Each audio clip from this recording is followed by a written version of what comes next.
Bulletcast for life.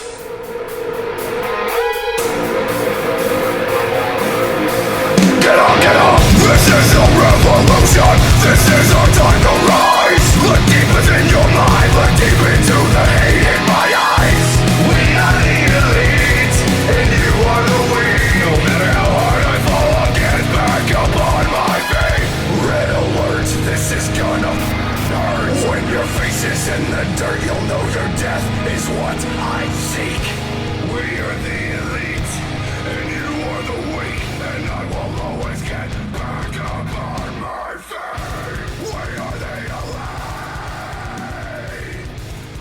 You are the way. Yo, what's going on, ladies and gentlemen? It is I, the microphone messiah, Phillip Brandon, joined by the Canadian destroyer, BT Brandon Tanguma. We are here another year. Happy New Year to all you fine folks. I know we stopped saying that a couple days ago, but we haven't talked to you since last year, so Happy New Year. Hope you guys enjoyed the Casties 2025. All the people that won awards. If you want to know who won them, you have to go listen to the show. BT Brandon Tanguma, we are back. We are here for another year. I've aged since then. Yeah, how many carats are we now?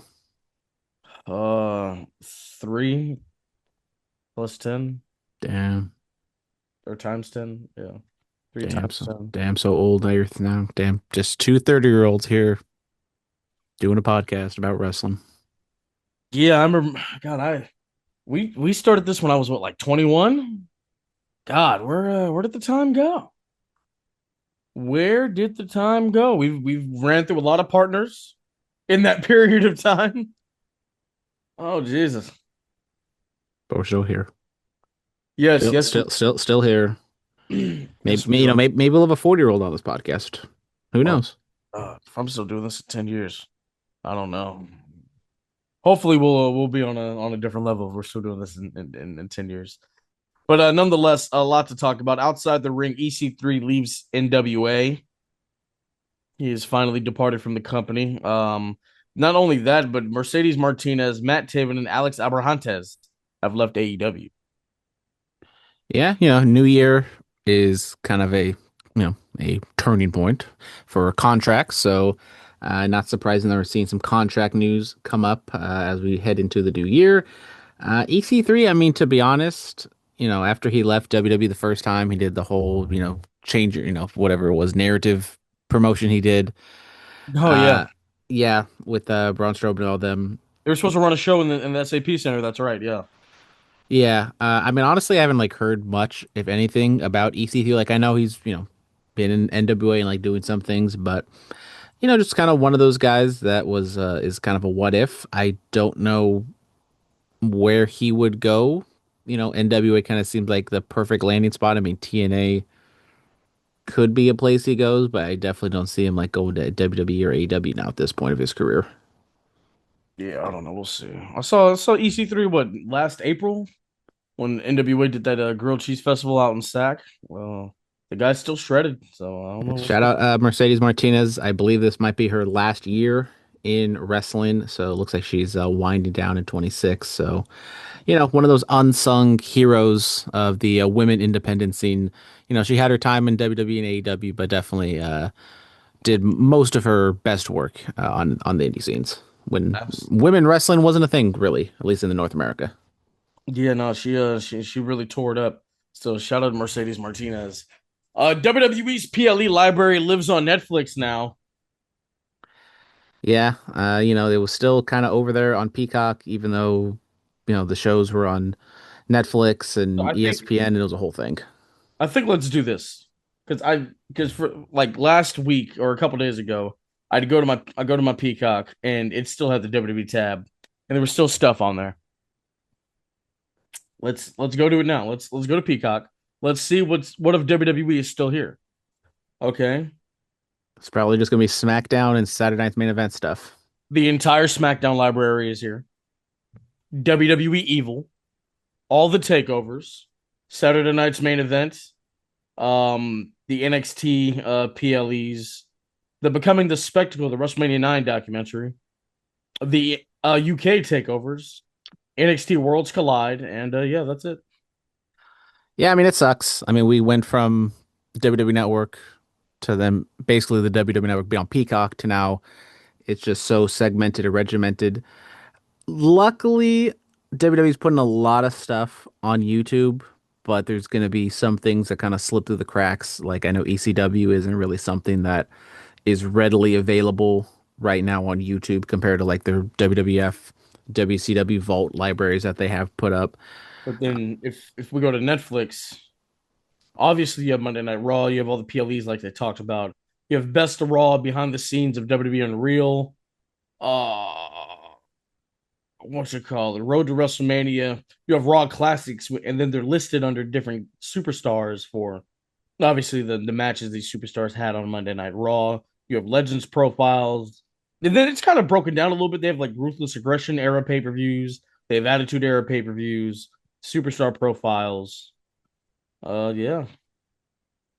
So I would assume they're trying to get the stuff broken down. I mean, if only there was like a place that just everything was all in one spot. I Yeah, but we started don't live in getting. those times anymore, I bro. know.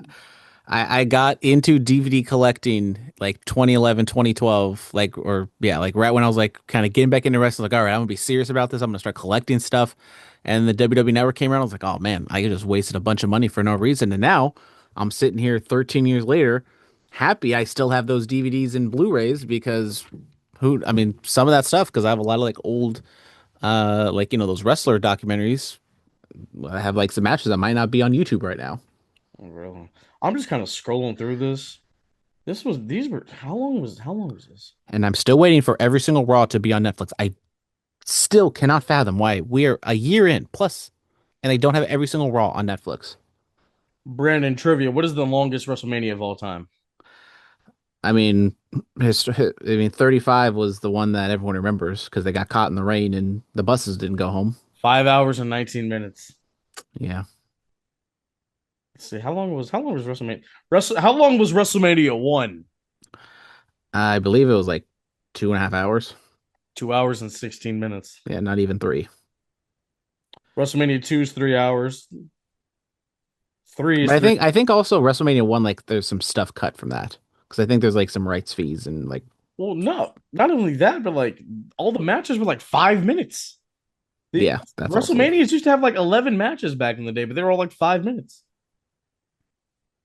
yeah, the 31, 32 to 35 period, those were dark days in terms of What like the WrestleMania lengths.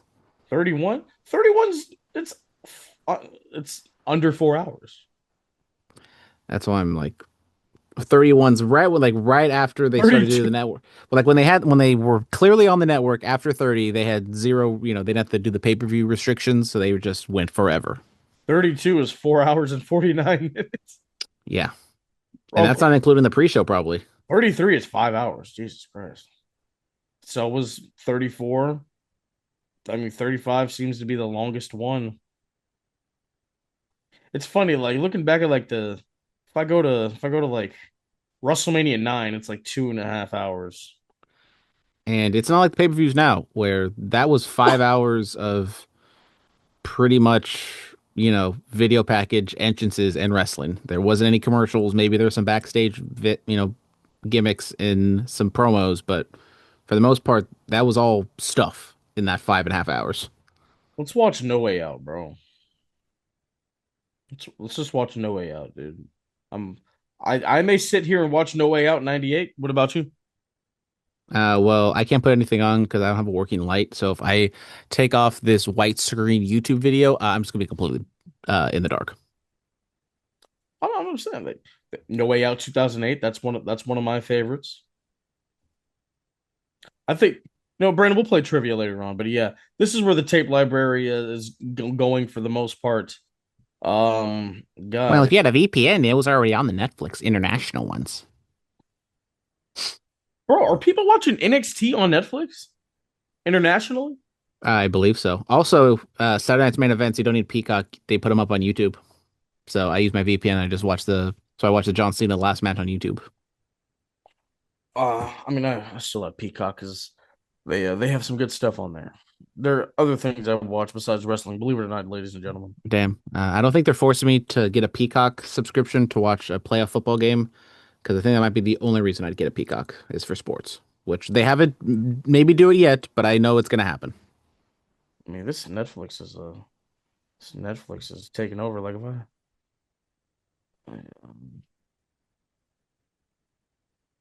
bro, have we talked about the podcast going over to Netflix? Like Bill Simmons podcast, an ad just popped up. Shout out PMC. Is Netflix trying to become YouTube? Well, since Is Netflix trying to become YouTube? I also have other interests outside of wrestling, shocker, I know, but a big Barstool guy over here, and Barstool is going to be kind of a pillar of their podcast on YouTube or podcast on Netflix, which people are not very Like happy the because Barstool wrestling guy, or just in general? just in general. Shout out Brandon Walker. He did a interview with MJF last week or 2 weeks ago. Mm. What should But Brandon? Do you know what the first wrestling thing I watched on Netflix was? Besides obviously Raw, when they moved the library, what's the first thing you think I watched? when they moved the library, now, what does this mean? Last year or this year? No, when they moved the library to Netflix, like in the past week.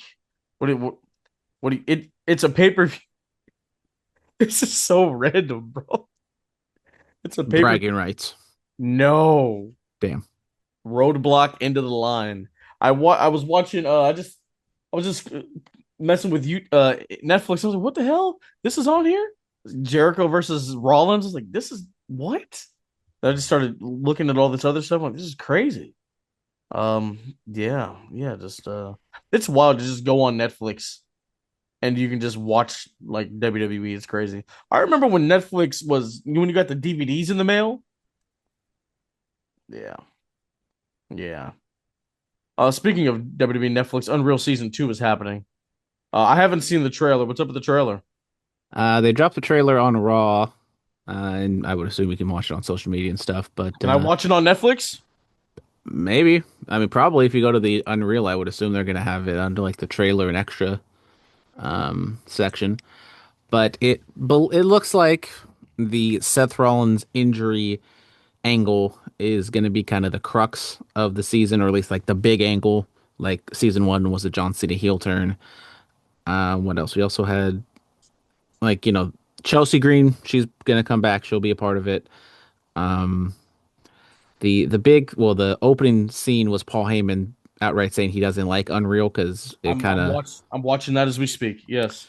yeah it messes up with the business and what he does to feed his family and stuff. And I agree with him. I think Unreal is detrimental to the product in general because I feel like I wish as much as we do this podcast and we like talking about the business and like the insidery stuff, I still wish there was more of a bubble to the world of wrestling. And it's like a forbidden thing to go inside that bubble.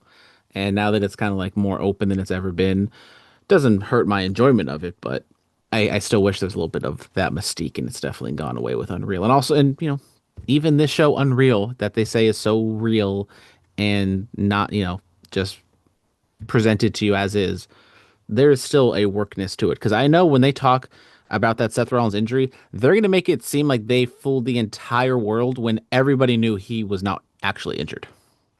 Did we though? Did we know he wasn't really hurt? We didn't know, but we all suspected and had our doubts that he was not injured. Ah, Check the tape. I don't want to. I don't want to say that. It's We more the fact of they're just going to make it seem like it was this grand, big, fantastic idea, just like the we, John Cena one. And the John Cena one, like we were still in the moment that we didn't know it was going to be a terrible idea, but yeah, they're we going to didn't just blow smoke up their own ass. That's what we this show's didn't for. we didn't know hope. I'm not. We didn't know Rollins was not hurt. We didn't know that. We don't know anything. We're just blabbing on, talking nonsense. People were saying it. We are like, I don't, we don't know. But And then now, what happens? He gets hurt for realsies. yeah, guys. So come on. But yeah. I mean, I don't know. Like, how did people feel when like Beyond the Mat came out? And then have you ever seen the other documentary, the untold story of professional wrestling. They used to be on A&E. Like it come on like Stunt Granny. it come on like once a month on A&E. It was from like 98, 99. She's a stunt granny. Yeah, yeah, all That was that. a great show. I love that show. That was like when I couldn't watch wrestling as a kid, but like that would come on TV, so I'd watch it. And then they also had like the magician one. Oh, those are great. Those are so bad, but they're amazing. And it was clearly Dusty Rhodes who was like the booker, and they tried to like dub his voice over, but you could hear the lisp through the voiceover. You could hear the baby. Yeah. Also moving on from that, Stone Cold Steve Austin, give me hell yeah. He's on the CVV, Chris Van Vliet. I haven't actually watched this whole interview yet. I'm going to, but the biggest takeaway from the clip I've been seeing is his advice to young wrestlers in the game is to sell the fight. And I was like, okay. Yeah, I've seen some clips on the TikTok, which is usually how I consume these Chris Van Vliet interviews, and a lot of the stuff we've kind of heard before because Stone Cold had his podcast, but he hasn't done the podcast in quite some time. So nice to see him back out there and telling the stories. Bro, when was the last time he actually did that podcast? Uh, I'd probably say it's good. Did it get? I don't think it went into the pandemic, so it might have been six No, years it ago. didn't. I want to say like 2018. Like it died. It He just he he kind of turned it. It started off like the Chris Jericho thing, where it was like guests, and he like did his own thing, and then like it just kind of trickled into kind of like he talked like current events and like talk wrestling, and it was just and they just kind of fizzled out. yeah, then you got the Broken Skull sessions, and then he just kind of did that for a little bit. Yeah. But he talked about WrestleMania 40, how he was offered it, but it just didn't work out because he had some other stuff going on. Didn't get into it. I mean, the rumor is like they couldn't come to like a pay, like a money wise. He didn't talk about that specifically, but he just kind of was dancing around. He just said like he had stuff to do, it didn't work out, things, whatever. So he didn't like answer it full on like why he couldn't do it, but he Yeah, man. I mean, I was there. The gong was popping, but if that glass had broke, oh god, that place would have Lincoln Financial would have turned upside down. upside down, Yeah. like the upside down, like Stranger Things. Um, Cody Rhodes and Drew McIntyre had a segment on SmackDown. Drew lets them know what we're gonna do for the three stages of hell in Berlin on the 9th. Regular match, a falls count anywhere, and then a traditional steel cage match. And then Drew McIntyre burns a photo of Cody Rhodes with his father, the American Dream. How dare he? And there's no copies of it anywhere, so that was the only photo. I mean, come on, man. Somebody, I mean, I don't know what your relationship is with your father, but whichever parent you love the most, somebody burned a photo of them with you right in front of them. Wouldn't you But try to that retaliate? probably wouldn't be a great thing. Yeah, like especially if they're no longer with us. Then yeah, And, good segment. It's good, easy for me to say. Good segment. Once again, pretty standard in terms of like the matches that they're gonna have. well, Drew has to win, dude. Like we can't keep doing this. It's early enough, and because ironically, I know they don't want to do like title changes before Mania or whatever, but they used to do that shit all the time. I can think about how many times like after Elimination Chamber did the cage raise up and John Cena lost the title after just defending it.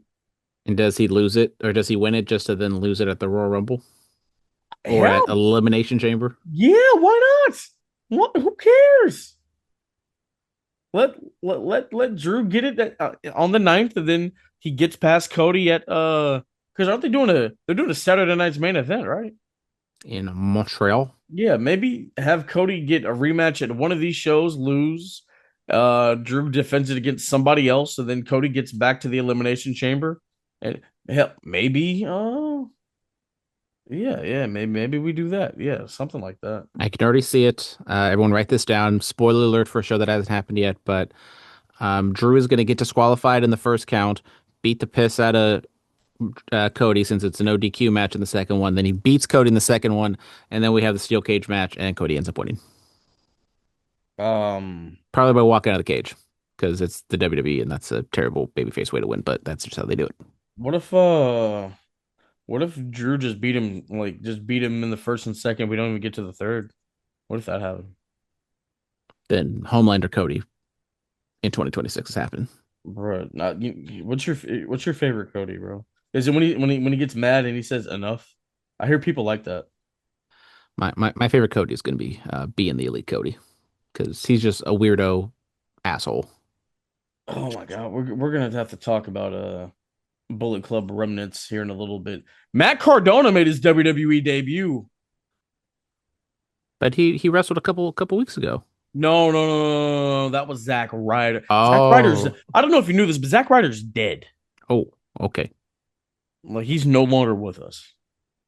We But Matt left. Cardona, the guy that dominated the Indies for 5 years, the guy that was the NWA and GCW champion, the Deathmatch King, he got signed to WWE. Oh, cool, cool, cool. Yeah, I mean it's fun for him, especially Uh, wife Chelsea Green on SmackDown all as right, well, bro. I need them to bring back Mixed Match Challenge. I need them to actually have. See, exclusively on Facebook. if they had some Mixed Match Challenge tag titles, I would have been okay with that. I know no more titles, which I just heard Cheap Heat talk about the title discrepancy in both companies, which I'm no more titles. But if they'd had some Mixed Match tag titles, I feel like we could have got some mileage out of that. Team Lil Big with them tag titles, that would have went hard. Maybe. I mean, I would not put it past them to introduce mixed tag championships. I mean, no, that's why they have the with the AAA ones. The So they triple A. yeah, so they don't need them. But congratulations to Matt Cardona, man. I mean, the dude, he I mean, obviously Cody set the standard for leaving WWE. I mean, if you have to rank them, Cody's obviously number one. Who's number two? Is it Cardona or is it Drew? For the way you reinvented yourself to get back to the company, or is it too soon to tell because Matt just got back? I mean, it's kind of hard because they kind of went two completely different directions. Like Cardona thrived on the indie scene, and McIntyre did too. But McIntyre was able to come back, win a WrestleMania main event. He did this before Cody did it. So he was.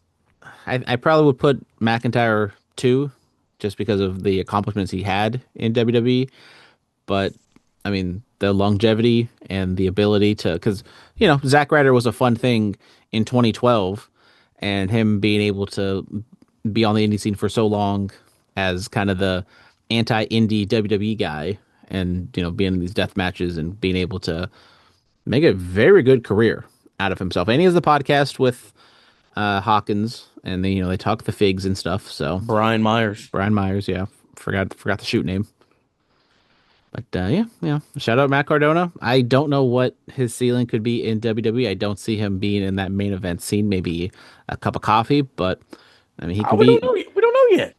That's what I'm saying. Like, I don't know. And like the WWE men's division, like that top tier is kind of played out right now. They need some fresh blood. And if Cardona can just come in here and kind of shake things up for a little bit, I'm not against it. I mean, maybe he should just came in the Rumble. I think that would have been cool. But nonetheless, congratulations to him, bro. He did the work. All right, let's get into it. Inside the ring, the Usos are the tag champs. It's not paranoia. It's a Usos. I don't know. yeah, Sorry, that's no, back in the day. it's a Uso. Yes, they Mm. defeated Dragon Lee and AJ Styles. AJ Lee, they defeated them to become the World Tag Team Champions. Usos back on top of the tag division. You love to see it. Um, yeah, man. We'll see where they go with this. We'll see where they go. There's a lot of new champions. MJF is the new AEW champion. Shocking. He just got it back. I love it. He pinned Samoa Joe, the guy that took it from him in the first place. Yeah, yeah. Stolen pin finish, which I love in these multi-man matches. Hey man, I love a good stolen pin finish. I Uh, mean, I think they're okay, but when every single multi-person match ends like that, it gets a little repetitive. oh, I mean, so you're I mean, saying even Stephanie Vaquer did it in her title match last week. you're saying they should have done something different? Maybe, God forbid, we'd be a little creative around here. Well, I mean, if Stephanie Vaquer did. Maybe it should just be a heel thing and not the babyface thing. That's neither here nor there. John Moxley's the Continental Champion. He gave a rally promo. Um, yeah, man. How do you feel about this? You're the AW guy. So I heard somebody, I think it was Sam Roberts, say that the John Moxley through the Continental Classic was the face turn, and this promo was just kind of the icing on top to solidify it. Yeah, you know, losing the title at All In, you like wonder what the plan was for the Death Riders and Moxley, and he ended up turning face. And that match with Moxley and Fletcher was an absolutely phenomenal match, late contender for match of the year. I Bro, speaking of that, man, it brought it up to my attention real quick. You saw what William Regal posted about the neck injuries and everything, Yep. and then did you see AEW post the slow mo of Moxley dumping Fletcher right on his dome? Yeah, the whole Regal thing, it's just then sets up all the tribalism BS that I cannot care for with social media wrestling fans.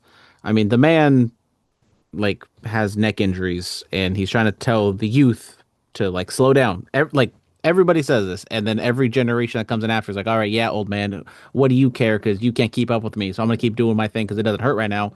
And then next thing Yeah. you know, you're Will Ospreay Yeah.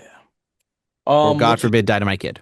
hey, yeah, it was just a weird timing of the tweet because I know the tweet came out like around the time that all those clips of people getting dumped on their head in AW was going around, but I guess Regal was responding to the grapple clips Twitter.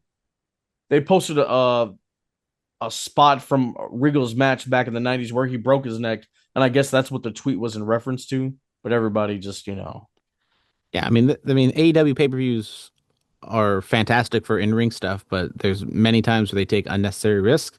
And Fletcher's the one that got a lot of attention, but then also in the women's title match with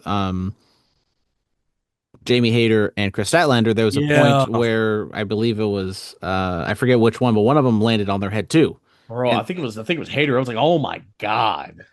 yeah, so both of them were bad, and you can never tell how much of it is them selling, how much of them is legit, like whatever. It, But the wrestling fans, they get worried, and it kind of takes them out of the moment. But anyways, back to World's End. Uh, Show was good, but I thought the John Moxley Kyle Fletcher match was by far the highlight. Great, kind of baby face turn for Moxley in that match.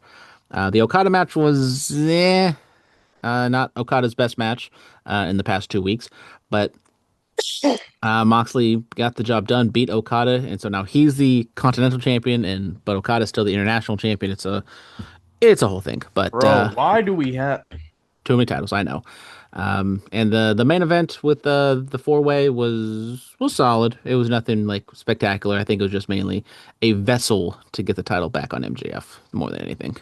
How do you feel about Moxley's promo? Because I saw Peter Rosenberg was under some hot water for tweeting about the promo. Basically, he was like, "Hey man, it's 11:30 where I'm at. Can we kind of get on with this so we can get to the main event?" I mean, I didn't have a promo. I had an issue with the promo itself. I mean, people were speculating maybe it was him throwing some shade at Okada because Okada hasn't really been. Well, no. The thing was, what you call it? I mean, the man just won a championship in a tournament. And let the man speak for a little bit. Yeah, no, but I guess what his point was like, hey, it's late. Or why is this dude cutting a 5 minute promo? Like, can we just get to the main event already? Because they're gonna go like 30 minutes. Understandable, but I think you can also go to some other matches that should have been cut to begin with and didn't need to be on the show. Like AEW pay-per-views are not as long as they used to be, but they're still too long. And also the pre-shows do absolutely nothing but drain the crowd of their energy. It's just an hour of matches no one cares about, but there's high spots and people cheering and stuff that then trickles into these later matches that actually do matter, and it hurts the crowd because like there's points in this show where like the crowd was like just dead. And it was like let's the Packers suck chance like in the middle of a wrestling show. Oh boy. Madison Rain retires. She had her last match on Ring of Honor. It was a tag match with Deanna Perrazzo, I believe. Can we get Deanna Perrazzo back to the prominence that she once was? Can we do that? I Yeah, I mean I there's a fucked lot with the of virtuoso. She was great talent. yeah, I mean you can say that with her, Athena. So there's a lot of like talented women on ROH that you think might get the quote unquote call up, whatever ROH is to AEW now at this Yeah. point. But But Madison Rain, I enjoyed her work in TNA with the beautiful people. The Queen Bee, as she was known. Great stuff, incredible career, and thank you. Yeah, shout out Madison Rain. Like you said, kind of that Queen era is kind of the point I remember her the most as when I was kind of like really watching TNA on a weekly basis. And she had a pretty solid career, and she's still hanging around. She's going to be, I believe, a coach or something or another with AEW. So Something shout backstage. Yeah, yeah, yeah. Bullet Club is no more. question mark. This is what I hear. They got the War Dogs got absorbed into the United Empire or something like that. Yeah, the Bullet Club has kind of been like on its last leg for quite some time. It's not even like the Bullet Club anymore. It's like Bullet Club War Dogs. And it's I like a few people, like people within the Bullet Club War Dogs, like split off and they had a match at Wrestle Kingdom, and you know, factions and everything are a part of New Japan, but I think it's time for Bullet Club to go. the namesake of this podcast. Yep, and look at that, we're still here. We outlasted Bullet Club. Bullet Club had a little bit of a head start, but maybe in totality we'll have a longer run. Yeah, how long did they last? What, 20, what, what, 10, 12? If we're here in 12 or 13 years, then we did it. By the time this podcast hits 12 or 13 years old, if we are still here, then we did it. There you go. Yes. I mean, Thank you, Bullet Club. I think that's the name of this one. yeah, I mean they were the hotness so long ago with starting off with Prince Devitt, and then it just kind of morphed into its.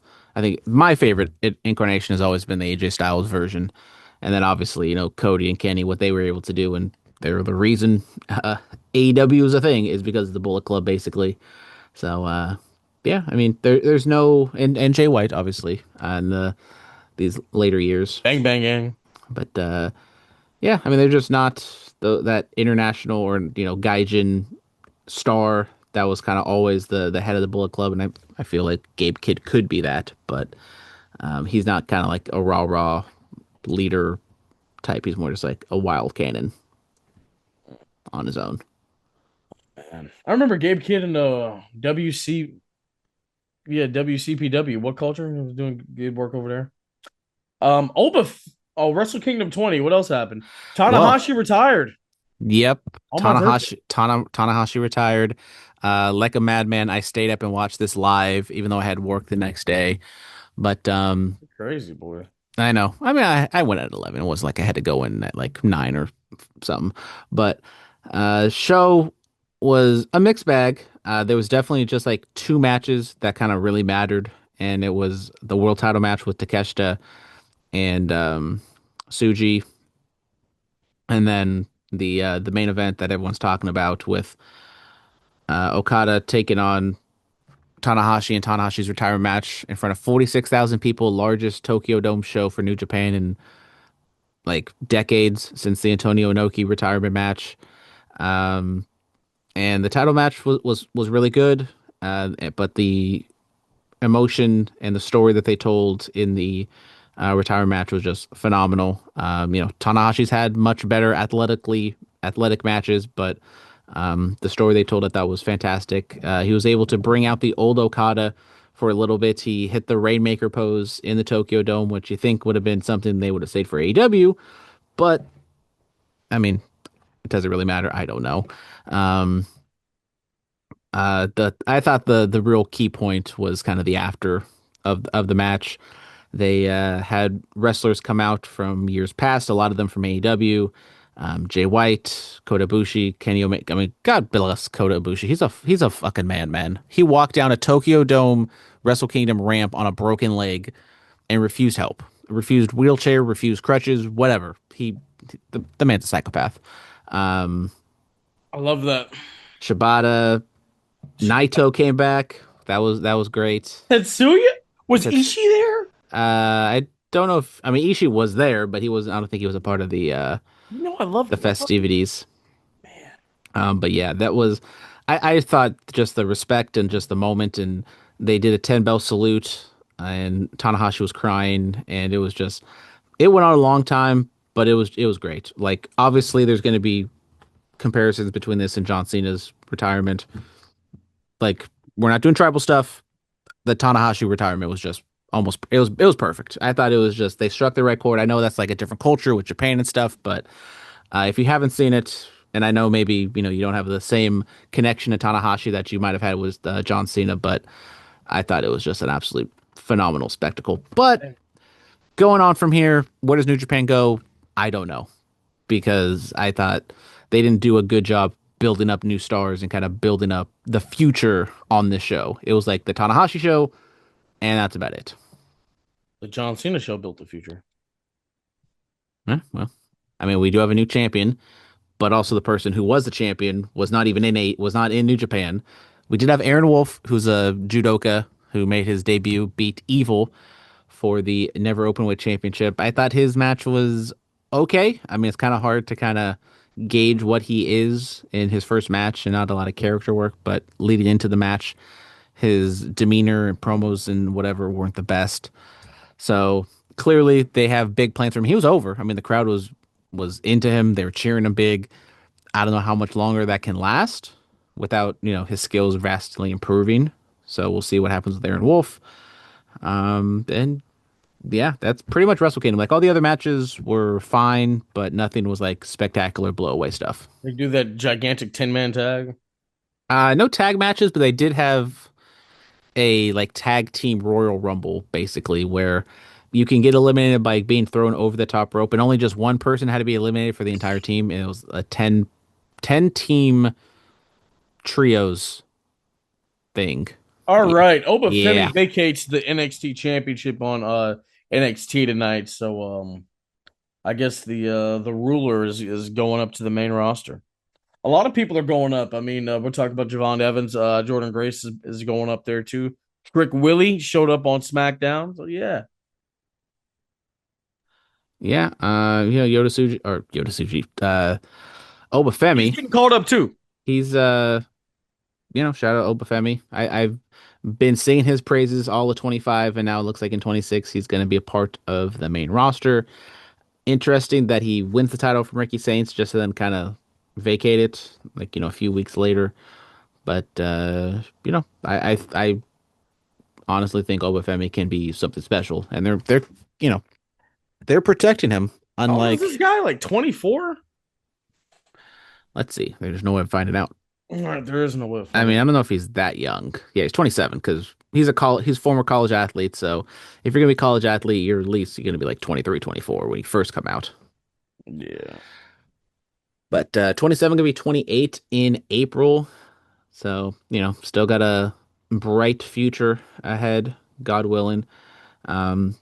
Between Trick, Oba, and Javon, I feel like I was a little too harsh on Javon first, but uh, all three of them fantastic talents. I think Trick Williams has the highest ceiling, but I still feel like it was the bad move to turn him heel. I think they had something so special with him as a face that you should have just wrote him out. And he was like literally like almost as popular as Cody Rhodes, I thought, in terms of like just the crowd reactions he was Oh, getting. Trick Williams when he was a face. whoop that trick. Well, I mean, we'll get back to it. We'll get back I to it. just don't know if you can put that same genie back in the bottle. We need Booker T on commentary. You got to rub it the right way. Yeah. All right, Christina. Shout out Christina Aguilera. Not Brandon Aguilera over here. People be saying that MTV's dead, but I still got MTV Classics on my YouTube TV, and I've been watching those old music videos. You're watching Christina Aguilera Dirty. What's that I, one? I I just watched Genie, but I'm sure if I stay long enough, I'll see that one too. All right. Monday Night Raw was the 1 year anniversary of Raw on Netflix. CM Punk retains the heavyweight championship of the world against Braun Breaker. There were interference. There was curb stomp. CM Punk playing mind games with Steiner retire, but nonetheless, going for a spear. Got the knee up, hit the GTS 1, 2, 3. CM Punk ends the 1 year anniversary of Raw on Netflix the same way he ended the first episode of Raw on Netflix, and that is victorious. So CM Punk on Raw Netflix anniversaries is just basically Undertaker WrestleMania. That's what I'm hearing. Well, him and Rhea Ripley, because Rhea Ripley also won at the last year's. So Punk and Rhea just absolute. Yeah. whatever. But yeah, match was I thought was solid. You know, there's a lot of shenanigans as you'd expect. Shout out, well, not shout out, but just respect to Braun Breaker. They fell on his head and once again able to get up. I don't know how many more of these he can take, but he needs to like slow down a little Oh, bit. the The Frankensteiner spot. Frankensteiner, which was like a weird thing because like clearly Punk wasn't ready or like in position to take the Frankensteiner, but Braun does that thing where he like just leans all the way back and then just kind of like flips him and like yeah, I don't know. Once again, I'm not a wrestler. I don't know whose fault it is, but it just was a catastrophe. And he thought, oh, maybe that was just planned. And he kind of landed wrong, but no, they just went right back to the spot right after the fact. So clearly it was a mess up. Yeah. Uh, but yeah. Mm. No Chris Jericho, like everyone said was going to happen. You see, so you talk about everybody knew Rollins was not injured and all this stuff. Everybody knew Jericho was going to show up. You see I did feel like the Jericho one was a little more wishful thinking because I never saw like any concrete evidence that like he's gonna be there. Like it was more just like maybe people like, oh my gosh, it would be cool if. Yeah, no, but then they saw. I guess he's still on the roster page of AEW, and then I guess he's in LA filming something or doing something.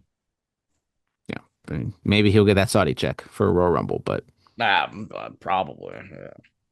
Or where's that Saturday night's main event in Canada? Montreal.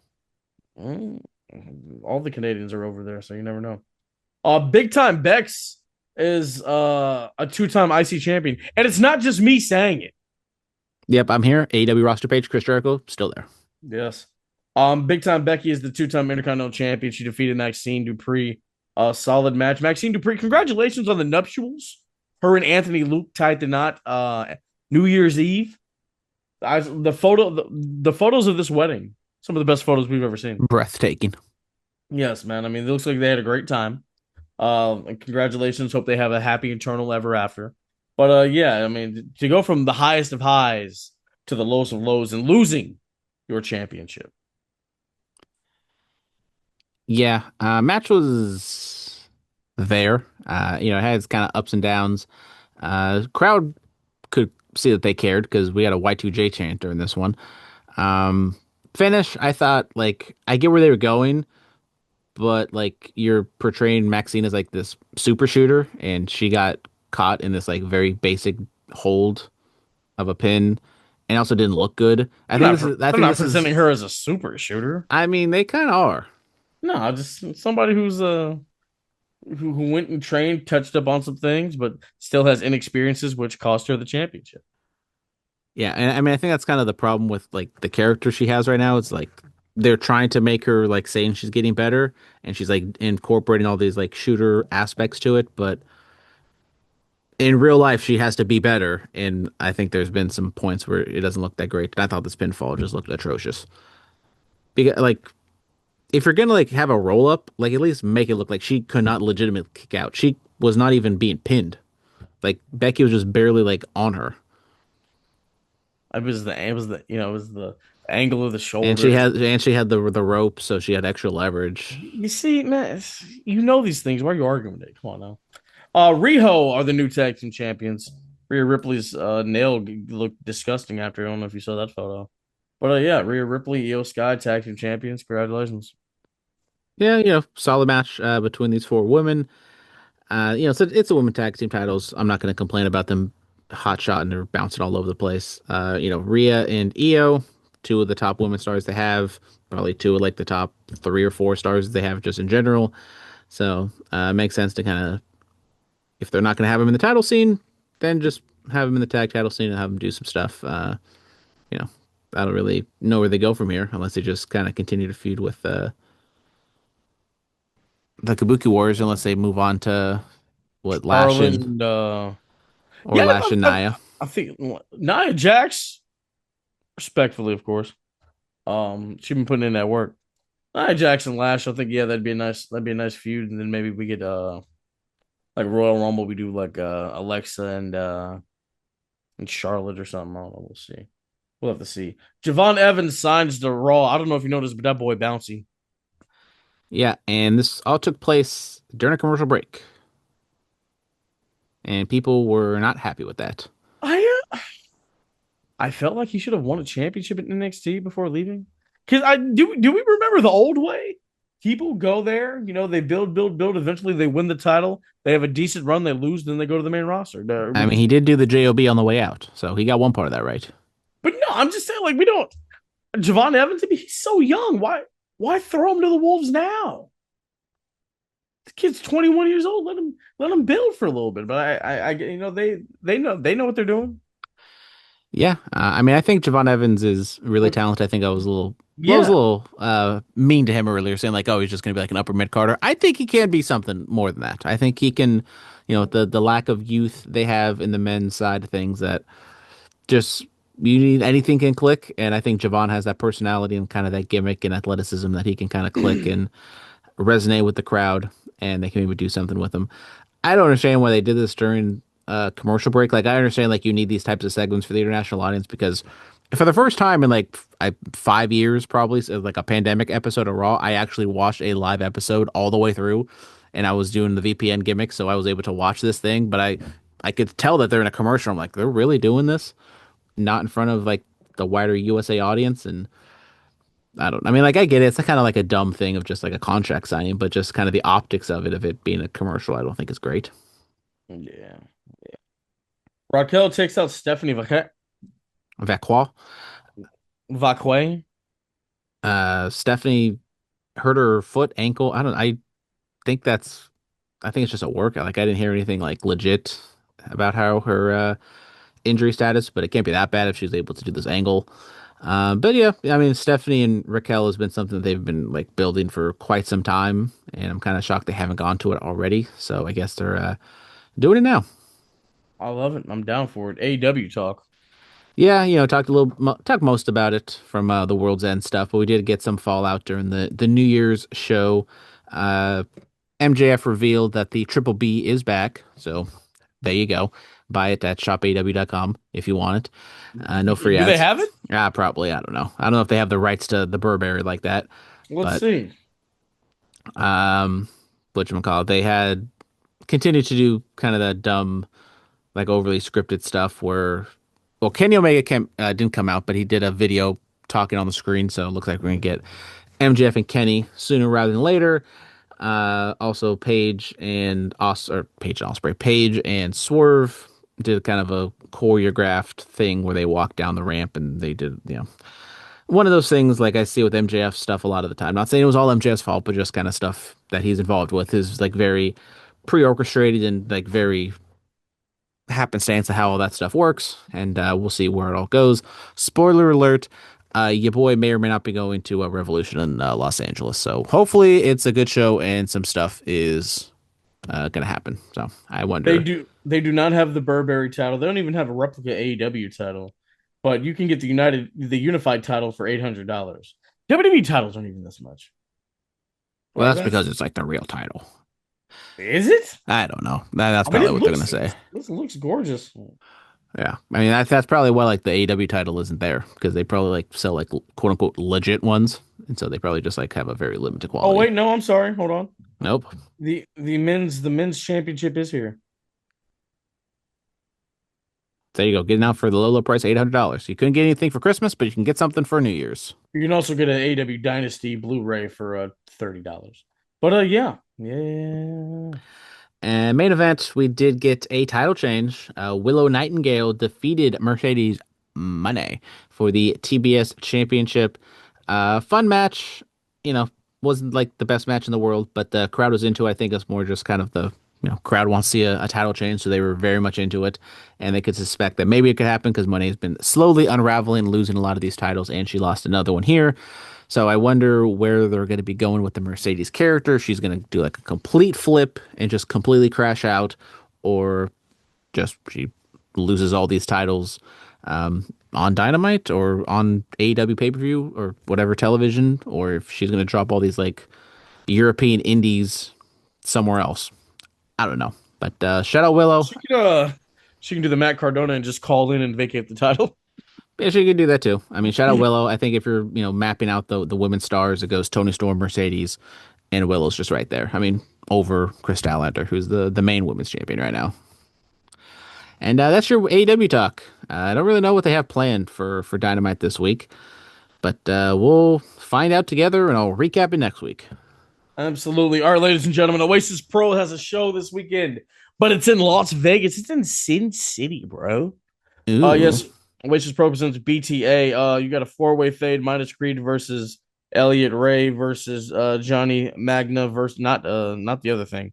Versus Brendan Liu. You also got tag team action, Jordan Oasis and Sanders going up against Damu on Hawaii and Zeke the Samoan Reaper. Not only that, a title match, Mexican strap match, Chima versus Fatal, the Pacific Seas Championship.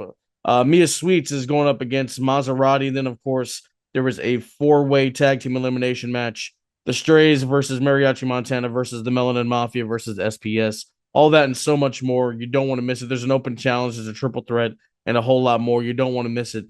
Sunday, or not Sunday, Saturday, FSW Arena, 7 p.m. in Las Vegas, Nevada. Be there or be square. Thank you guys so much. As always, be safe and stay dangerous. Yeah.